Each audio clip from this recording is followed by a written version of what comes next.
Ispaniya jahon chempioni bo'ldi do'stlar. Muxlislarim tabriklab qolaman. Haqiqiy futbol g'alaba qozondi. Argentina futbol o'yna olmadi.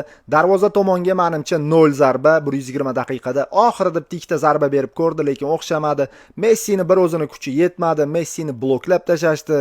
Gap so'z bo'lishi mumkin emas. Videoga like bosib Ispaniya muxlislariga tashlab qo'yinglar. Qoyil, respekt, Ispaniya vahshiy Argentinani bo'g'ib o'ldirdi do'stlar. Aytgancha videoga like bosib Ispaniyani bugungi bir kun muxlislariga ham tashlab yuboringlar. Ular bugun Ispaniyani chempion bo'lishini xohlashdi va o'zlari bilmagan holda Lamine Yamalni jahon chempioni bo'lganiga xursand bo'lishyapti. Ularga ham qoyil qolish kerak. Messiga har doimgidek respekt, u baribir o'z terma jamoasini bir marta jahon chempioni qila oldi. Mana shu belgi endi Messini xotirasida bir umr yashaydi. Argentina muxlislari, Messini muxlislari ham buni hech qachon unutmaydi. Messiga rahmat aytish kerak. Finalgacha bir o'zi tortib keldi, lekin finalda afsuski Ispaniya kutib turgandi.